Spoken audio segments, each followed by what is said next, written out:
Beecham. Most of you know me by that name. My pen name is Beecham Jr. I normally go by that. But what I want to say firstly is that Jean, she has done so much for us. It's amazing. And she has learned also to moderate us, because some of us have emotional dysregulation. If we get dysregulated, if I do, sometimes I'll wind up going down a rabbit hole and wind up in Six Flags over Dallas. So anyway, let me get started. I live here in Santa Fe. I'm 60 years old. I'm currently housed. I was formerly unhoused on the street. The duration was several years with cycles of trauma, survival, and healing. I'm bipolar. I have 2 personality disorders and developed PTSD through my childhood and in my experience in the military. These are things I struggle with, but I am recovering. That recovery has been possible because I have access to government health care through the VA. I'm an example of what happens when someone has free government health care. Let's see. Okay. How I became unhoused. I'm a queer Cold War veteran. I served in the U.S. Navy aboard nuclear submarines. I was trained in nuclear engineering, but I was discharged for being gay. This was before Don't Ask, Don't Tell. Ironically, they made me the Protestant lay reader, and I had no desire to preach, right? I was preaching on board while hiding who I really was. If I'd come out, of course, then they would have kicked me out. But they ordered me to be their preacher. But then it changed my life for the better. When I got out, I tried to rebuild, but I carried trauma, PTSD, shame, and deep wounds from childhood abuse. I never had a father figure growing up, as he was a malignant narcissist, a major league professional baseball player, New York Mets. That left me vulnerable to addiction, to codependency, and to breakdowns. Eventually, I lost everything: housing, dignity, purpose. I recycled through homelessness for years. I had a father who was a major league baseball player. He was gone all the time. And my young brother, I had to help run the farm and the ranch when my dad was gone. And I was like 8 years old. And I remember my brother got to drive the tractor, and I was 2 years younger, so I was the one that had to throw the hay and feed. So it made me big. Anyway, how I survived, number 2, I did what I had to do. I stayed overnight with clients through prostitution. I found shelter in drug houses, not because I was reckless, but because those places offered me safety when nothing else did. I just need a roof over my head, because it was never safe. I was using drugs to try to control my mental illnesses and personality disorders, which didn't work, of course. Survival on the streets isn't pretty. It's not about bad choices. It's about having no good options. Even in that darkness, I tried to be a light. I shared food. I listened to others. I protected people when I could. My Navy training would come out, and I would be the defender. I now have 2 ministries. I started here in Santa Fe through Christ Lutheran Church. It's my tithe. It's basically Christ Lutheran Ministries, because I believe in tithing to my church. And when I say I'm going to do something, I do it. Anyway, they already had an operating ministry where they used me to distribute their blessing bags. And I added my own donuts for day workers and Brother Beach's taco ministry at Novartis Park. I check on the health of all the homeless there. the dope sick and the others who need my assistance. I offer advice for their addiction, knowing that all I can do is point them in the right direction with the 12 steps. It's up to them to take that path. And it's up to them to attend and recover. Although we should be making it much easier for the willing to recover in a situation where their needs are not met. And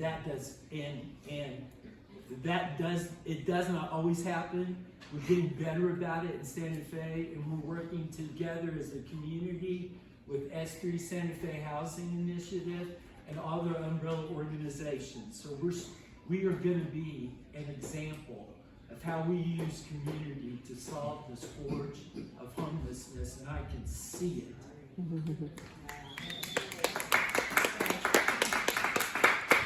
3, what people get wrong. People see the drugs or the street and think that's the whole story.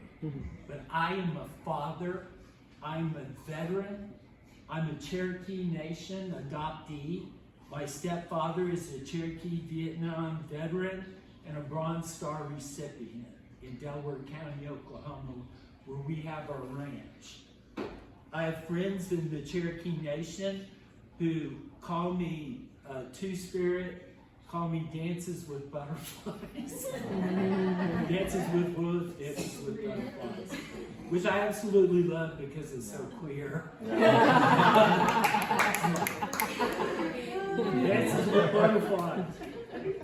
I've worked in national advocacy in Washington, D.C.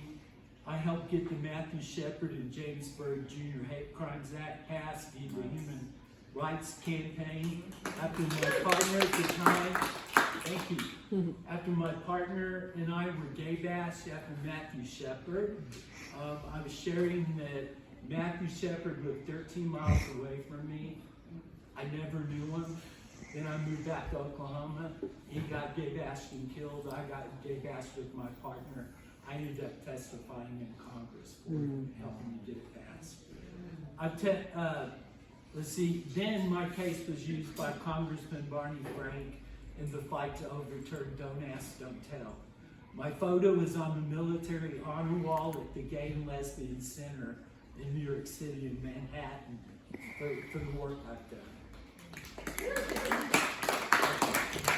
None of that disappeared just because I ended up homeless. Homelessness doesn't erase your identity, and especially if you have multiple. It just obscures it that the soul is still there. For what helped me heal. Recovery, I am integrating. So I'm getting all those I'm remembering so much. Recovery took time, it took faith. It took people who saw me even when I couldn't see myself. A safe place to stay, a hot meal, access to therapy, connection to spiritual life. And that is numero uno. And I'm becoming bilingual. I did speak Spanglish when I was a child in the Dominican Republic, but it's helping me to communicate better with our homeless. Our immigrants and refugees. The FBI has harassed my husband and I because we told them under no circumstances are we not going to hide refugees. That's just not going to happen. So, real community, these are the good things that make a difference. It's harder for people to recover when they're in a constant fight to meet their basic needs. Everyone carries specific trauma. Remember that. That trauma needs to be resolved through therapy, love, and support. Love and light. Love and light. That's how we're going to win the fight. Love and light. I took my pain and turned it into purpose thanks to community. I've reintegrated, and I cannot overemphasize how important it is for us to have government health care. And I've been all over the world. My husband and I got pneumonia in Russia, and we got pneumonia in Denmark. And both times it cost me 10 kroner for everything, which would have cost me 10,000. Yeah. And And then Russia was entirely free, except they were trailing me everywhere I went because they knew I was in nuclear engineering in the military, and so everywhere I looked.